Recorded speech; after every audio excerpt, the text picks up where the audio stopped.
Equity crowdfunding is the solicitation of small equity investment from the crowd. In technical terms, we call it non-accredited investor. That is the novelty of this model, because in the past, every equity investment was made through angels or through venture capitalists. This model now opens the doors to people from all classes, all backgrounds, and it democratizes the model, and also helps companies that are having difficulty finding the financing through the traditional models, which is your government programs and VC firms across the country. So it is a reality, and equity crowdfunding is one of the new solutions to help reduce the financial gap.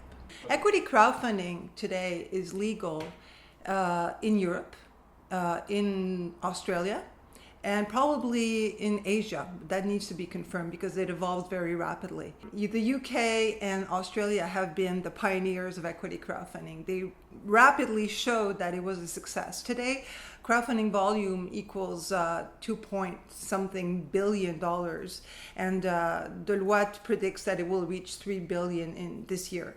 So it is definitely now a scalable model, and the pioneers like Crowdcube and Asob, who are based in Australia, have shown that this model is successful, that they have a very low fraud rate, which is one of the concerns of our Canadian authorities, and that they have a lot more companies successfully funding their activities and showing the results as a consequence.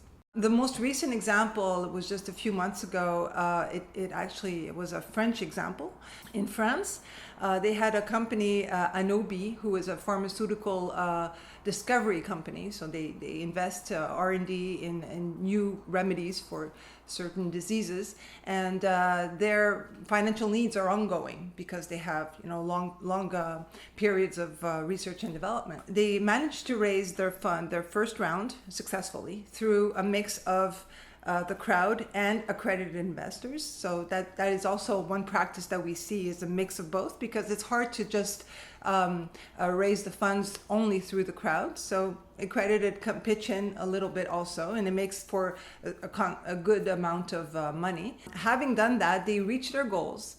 They've shown how they spend their proceeds, and they commercialized a new remedy. While this was happening, other VCs were monitoring the activity of that company. So that's also one good aspect of equity crowdfunding, is VCs use equity crowdfunding as a dashboard, and they see which company is behaving well and using the proceeds as they said they would. That company in question was so successful that one VC bought off basically all the other shareholders, meaning the crowd and accredited.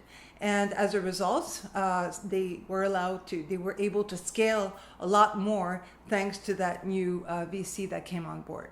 But other benefits of equity crowdfunding is not only exits, it's also creating jobs.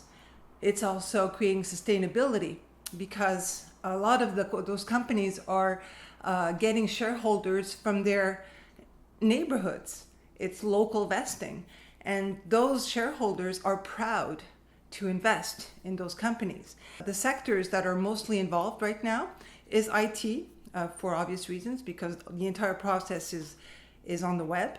But you're getting to see more and more retail companies that are soliciting shareholders, service companies that are using that as a way to get their services known to the crowd. It's also another way to advertise their services. Cooperatives are another solution, but they don't cater to many companies. VCs say we can't finance everybody. We could only finance the lucky few. Angels will say the same thing. Government programs will say the same thing. There's so much you can do with the resources we have. So we need to diversify our methods of financing, and equity crowdfunding is another one amongst others. It's not competing, it's just complementary to the existing systems, and cooperative is one of them. And if we need to address, because there is a big issue, small SMEs have a very short life cycle.